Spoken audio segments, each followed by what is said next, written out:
So the things that we're gonna go over today is getting things set up so you're ready to plant when you hit the field.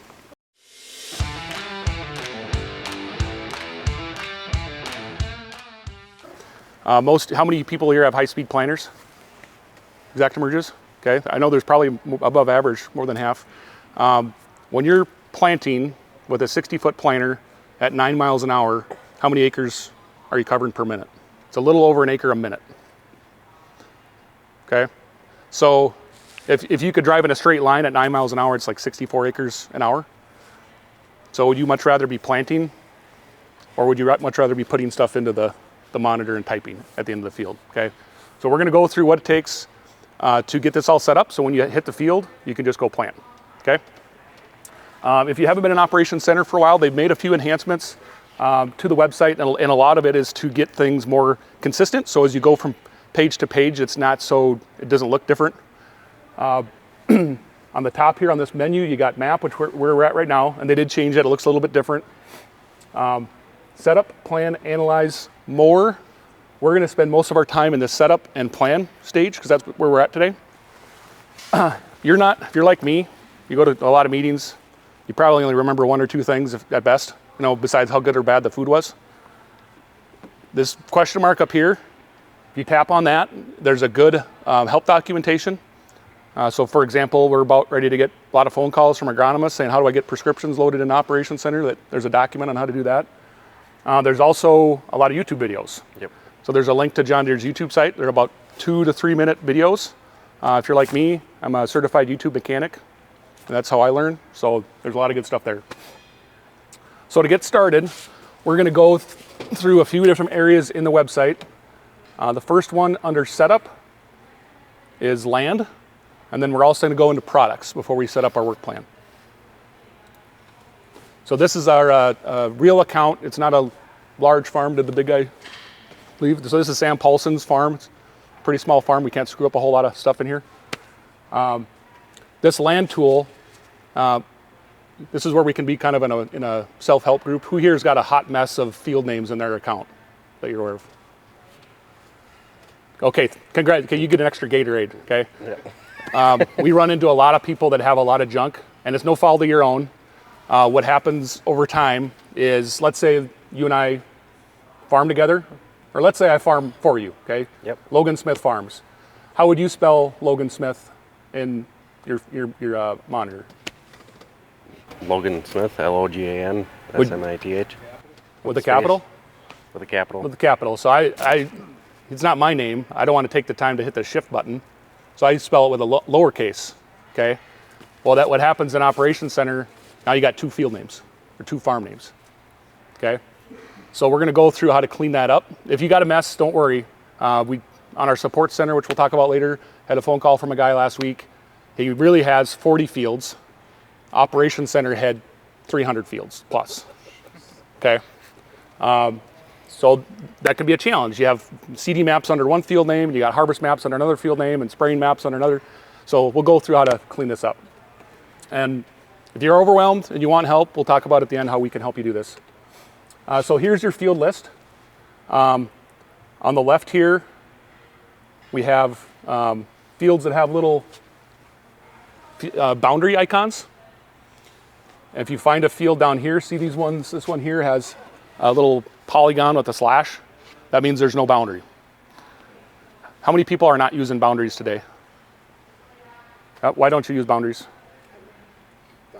Haven't taken the time, okay? Yeah, because it has been a pain in the past, right? Experience. Yep. What can go wrong with boundaries? It won't plant if you're out of bounds, or. Yep, that's been the biggest reason with 2630s and 2600s. If you hung your sprayer or your planter outside of that boundary and it shifted, they'd stop planting. The Gen 4, there is an option now in section control where you can have the boundary and uncheck external boundary for section control, okay? So going forward with Operations Center and a lot of things in the Gen 4, having a boundary, even if it's close enough, is really key.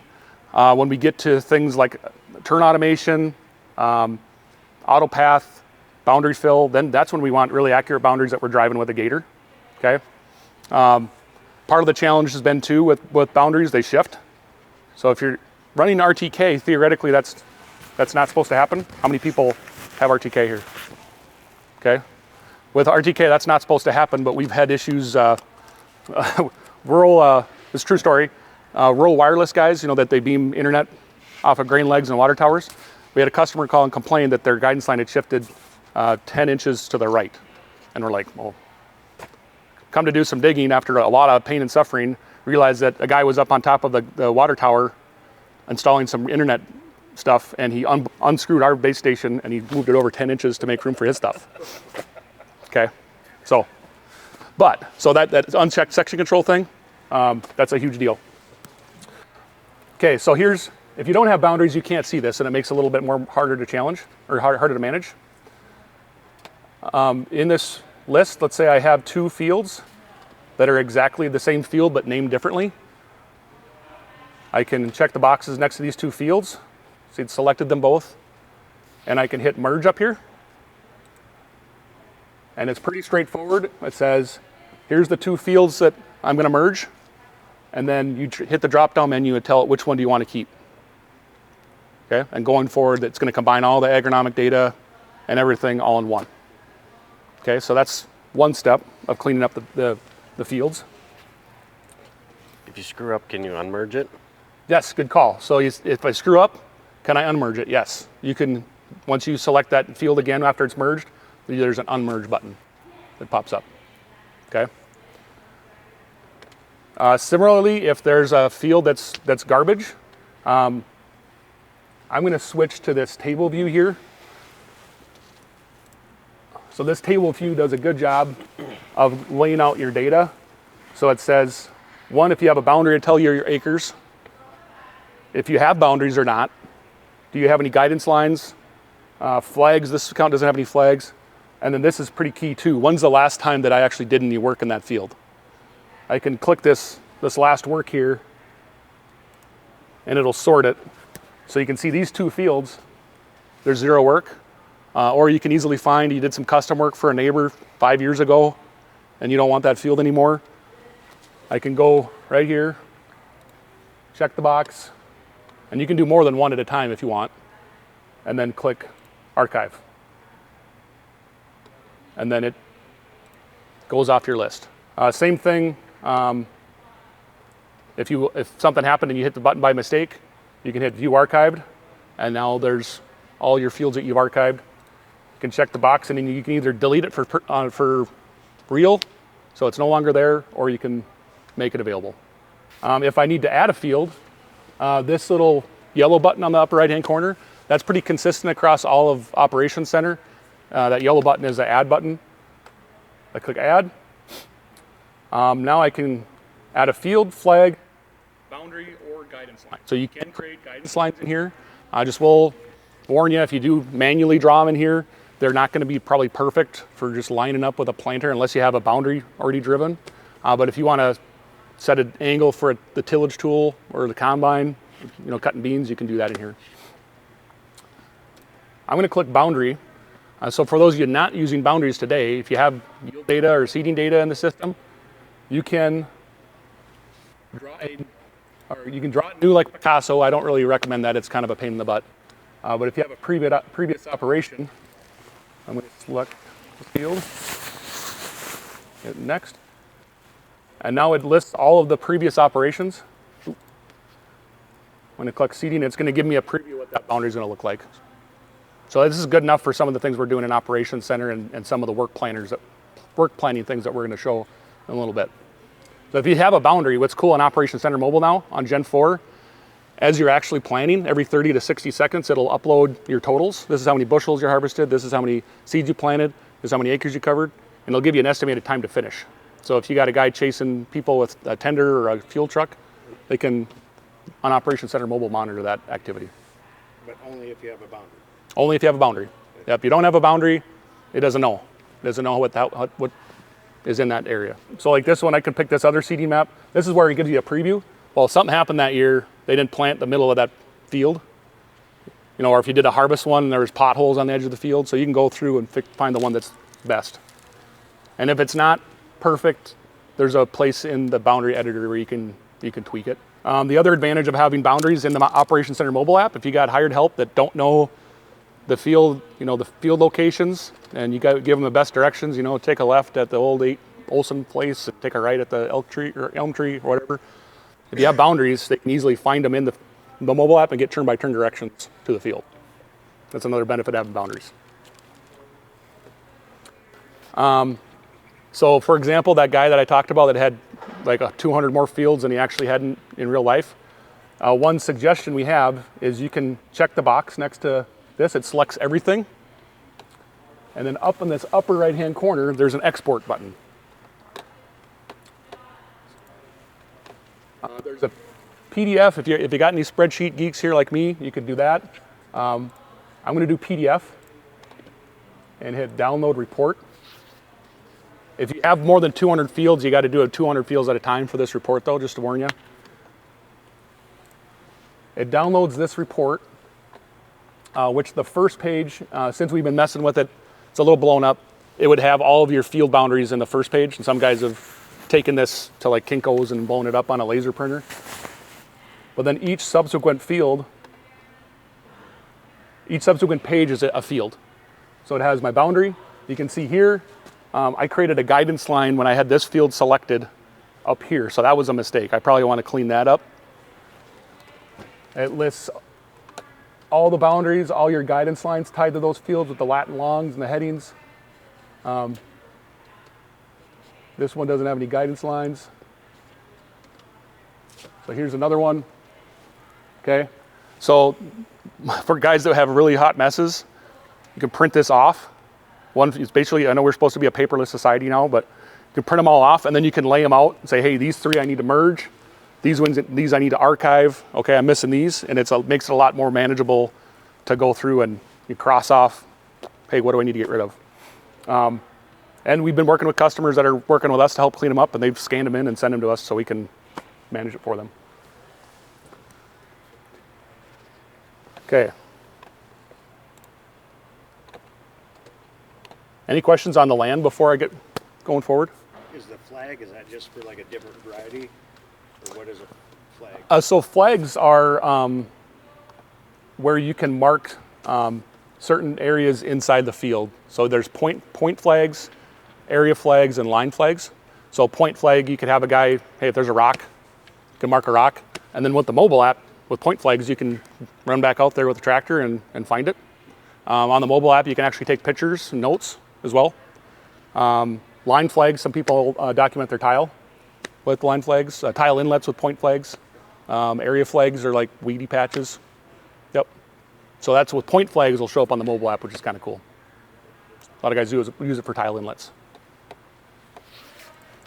Okay, so we've spent the time, we got our field list cleaned up. Next step, key mistake a lot of people make is they don't clear out their display from the previous year. They load their setup file, their new setup file, and then the display shoots everything back that you just cleaned up back to Operations Center. So the next step would be to delete everything off your monitor, okay? And we'll go into a cool tool called Data Sync Setup, which that's a key step in the process. Okay, so now I got all my fields cleaned up. Now I'm going to go to this area called Products. So Products is where I can add my varieties that I'm planting. I can add any chemicals and fertilizers, and then I can also create tank mixes. The whole goal or reason why you do this is to basically have a reason to yell at your seed guy at the end of the year if they're not performing. That's a joke. I used to be in the seed business. So if you aren't documenting what variety you're planting, it's really hard to analyze performance at the end of the season if there's a difference, right? Same thing with, hey, I tried this fungicide or I tried this different herbicide. Did it actually make a difference?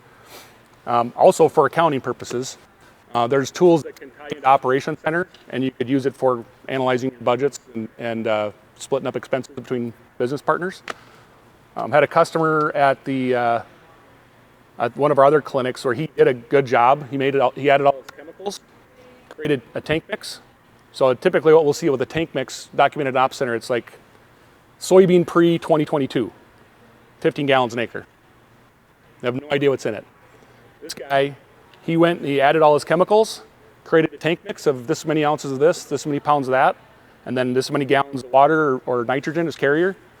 And he said at the end of the year, he printed off the reports from Ops Center, and it told him exactly how many total gallons of this product, how many pounds of that, and then he correlated it with his invoices from his co-op. And he said they were really close, like close enough where he didn't need to make a phone call and ask a question. So that's the preach. So you guys know what the #1 documented variety is in the Operations Center? You're close. It's dash, dash, dash, which is the default. It's blank. Okay. So here's my list from the previous year. Very similar. I just checked the box. Okay. I am not going to plant those this year, so I'm going to hit archive. Okay. I didn't delete them. All my previous data is still there from the previous years. It's just not going to show up on my list anymore. So now I'm going to add. So I got products and tank mixes. Knit products. And Deere, I don't know what company they're working with, but they got a pretty darn robust database of varieties and chemicals. So anybody know a variety name that you're planting this year? It's April 22nd, guys. You got your seed button? 3694. Is there a dash in that or no? 36, okay. Congrats. This is the first time this year this hasn't happened. So if this happens where there's a product that's not in here, you just go on this bottom button and hit add custom product, and then you can add it.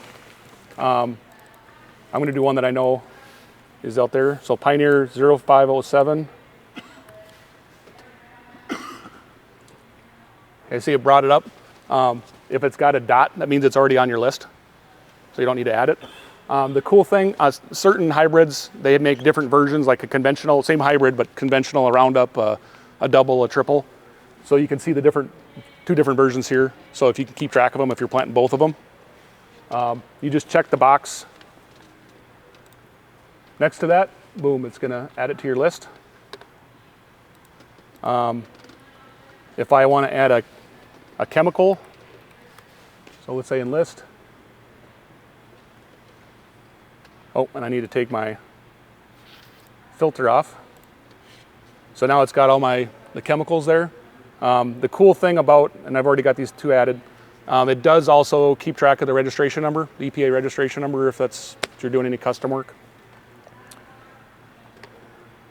Go through and add all and same thing with fertilizers, 1034 or whatever else you're going to be using, and hit add products. Oh, I already had that one selected. There's these filters on top for my chemicals and my fertilizers. And then once you have everything added, this is where now you can go into tank mixes and click add tank mix. And then basically you go through and you tell it what your recipe is. You can add some notes like tank mix order. If that's important, that's pretty key on certain mixes. And then once you get all done, there's a tank mix calculator. We could say, hey, I got a 1,200 gallon tank. Well, how much of each product do I need to fill out a full tank, or if a partial tank even? Okay. Okay. Got my products cleaned up, got my land cleaned up. Now it's time to get that data pushed out to my display. There's two ways to do that. What's the old way? So, how many of you have done a setup file before? I think we got the post lunch roll here. Yep. So the old way of doing it was you'd go in, do a setup file, which is setup file creator here. Yep. And we're not going to go into this, but this is still an option. But basically, this is just saying I'm going to take all my fields, all my products, all my guidance lines, flags, and dump them to the screen. So that still is an option. And if you have any 2630s in your fleet, that's still what you have to do with those guys. If you have a Gen 4, there's a new option. Within the last year, I think. Is it year-old, 2 years? Work planner? Work planner, yeah, a year and a half or so. So if I go into this plan tool, I'm going to select work planner. So we're going to show you the reason why you'd want to do this versus just a regular setup file. With the setup file, you're one step better than having to manually type stuff in the display, but the operator still has to go in and manually pick drop-down buttons and pick stuff, right? with work plan, the idea is it's, April 22nd. Hope you guys have a pretty good idea. I'm going to put corn in this field, soybeans in this field, wheat in this field. The idea behind this is to get all that stuff pre-set up in the display so it's less input. So I'm going to choose my year here. I got 2023, got seeding. Again, yellow button, and hit plan seeding. You can do all of your corn fields, all of your soybean fields all at once. I recommend doing them one at a time because of a feature called work notes. So I'm going to check the box next to my field. On the bottom here, I'm going to hit next. Okay, so here we go. I'm going to select the crop. This is going to be corn. I don't know, we got almonds in this list. This is weird, but I'm going to do corn. Now you can select your varieties. So I'm going to do the P0507Q. Probably the biggest pushback I get on this is I say I want to plant 0507Q in this field, but when I pull into the field, what are the chances that I have that in my hopper, right? Unless you're planting one variety across your whole farm, which is not recommended. Pretty low. So you can add additional varieties here. So if you're working with your seed rep and they say, okay, Logan, you're planting 5 corn varieties. These are the 3 you should stick with for this field. Don't plant these 2 type of thing. So you can select more than one variety, okay? You can set the rate. So if there's 32,000 or whatever your rate is, or there's a little RX button. So if you have prescriptions, either if you created them in Operations Center or your agronomist gave them to you on a stick and you uploaded them here, hit that button. So now it shows me a preview of that prescription and the range. This one looks a little funky. If you're putting starter on, or 28%, you can add that right here as well with a rate controller. Choose your rate. And then here's my guidance lines, okay? I can add my guidance lines. So it's showing me in blue the guidance lines that I'm going to have sent to my screen. And then this little star button, that's what's going to automatically load with the display when you enter the field, okay? Last step, you got to pick a machine, and if you got more than one tractor and planter, you can do that. I'm going to choose the 7290, and then my planter. And if you don't have it in here, you can hit add equipment. If it's a Deere machine, throw in the serial number, pre-populates a bunch of stuff. Select an operator. That's not necessary. But here's my favorite part, is work instructions. So especially if you're not the one running the planter, or you want a reminder, you can say, so where I'm from, soybeans have problems with white mold where I'm at. And if you had one variety that was really bad on white mold that you did not want to put in this field, you could say, do not plant insert variety here, white mold. Or remember not to take out the mailbox at this corner of the field. It's something you do every year. So we'll show you where that shows up. The work order there for like co-ops, people doing custom work, some people keep track of work orders. So I click save. So now I got a work plan. Okay, gives me a summary of what I got going on. And now I can just check the box. I can select all if I want, and I can click this button, send to equipment. If you have JD Link, it just goes over the air automatically. If you don't, you can push it over with a stick, USB stick. Okay. Can I do that work planner from my phone, or do I have to do it on the computer? Ooh, so can I do it from my phone, or do I have to do it on the computer? So the cool thing is, with Operations Center Mobile now, I'm going to show, this might be a little small for some of the guys in the back. Oops, plan. So there's this plan button here on Op Center Mobile.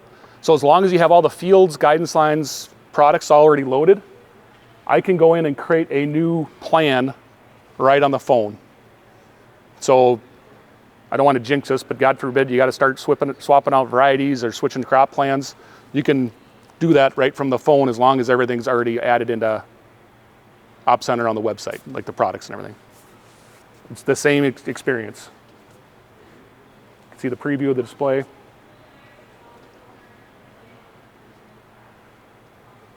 And then the other thing, you know, this is a Gen 4 feature, which I'm going to show you next, but we do have some customers using this for everything. If you have your hired help set up with the mobile app, they can open this app and they can see the work plans that are laid out and see the instructions. You can set it up so they can't edit it, they can only view it. Okay. You can also, see here's the plan. So, and you can also sort the priority. So you can say this is the first one, this is the second one. And then as they get completed, they get taken off the list and put into the completed bucket. Okay? Okay, so Logan, we went through all that work. Yep. What does this benefit me? So this is a demo of in the cab, and this only works this way if you have a boundary. So I'm gonna hit play. So the tractor is driving into the field. Boom. Planned work for current position. It's got my boundary. I'm gonna tap on this work details to see what it is. It's got my summary. Here's my variety. Here's my guidance tracks, operator. Here's the instructions. Don't plant this soybean variety because of white mold. It loaded my prescription automatically. It loaded my guidance line automatically. I can go plant. If you did a flat rate, it'd load the flat rate.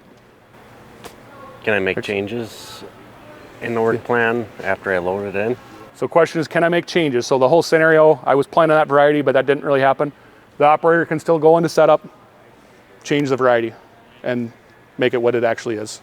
I know it might seem a little bit overwhelming, but the time, you know, right now we're, you know, looking outside, we're not being productive. This is time you can be spent being productive right now to make planting more productive. Okay, so there's a new feature. The big pain point in the past has been these setup files and getting guidance lines and field names synchronized across displays. There's a new feature called Data Sync Setup. So Logan's going to remote display access into the screen that's sitting on the table here. Has anybody ever done remote display access before? Handful? Okay. What do you use it for? John Deere uses it for diagnosing. Yep, diagnosing things and helping you out. Yep. So we as a company, we did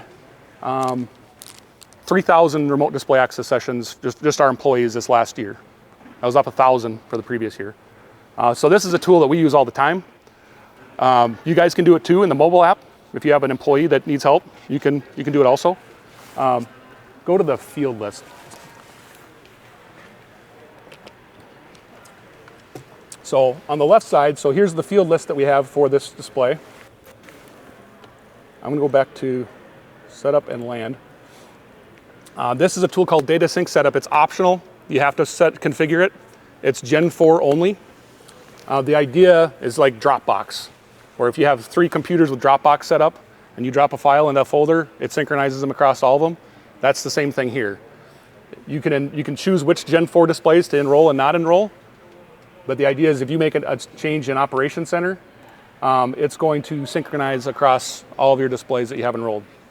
So I'm going to create a field. I'm going to do test, test.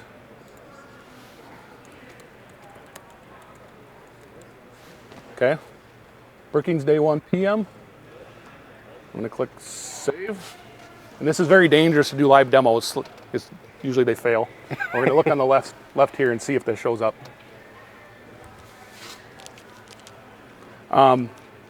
The options you have a few options. So one, you can say anything change in the display, automatically go to Operations Center, then automatically go to all the other fields or all the other displays. Okay, that's one option. Another option that we're recommending is getting your Operations Center clean, getting all the fields done, all your products, factory wiping all of your displays, and then turning this on. And then only make changes in Operations Center. If an operator does something in the cab, that new field or new guidance line will come to Operations Center and it'll automatically go into the archive. And then you can choose to unarchive it, but that guy in the field can still run for the next day. And I think after a certain amount of time, it'll automatically get synchronized again.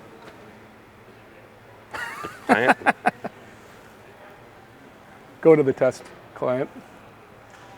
Did I click save? Yeah. There you go. Yeah, there we go. Brookings day 1 p.m. So it showed up. It's not, that wasn't as cool. Sometimes it just pops up. But this works for products, for guidance lines, for flags, boundaries. So just think about somebody makes a flag, flagging a rock in the field in their mobile app. It's synchronized to all the other displays automatically.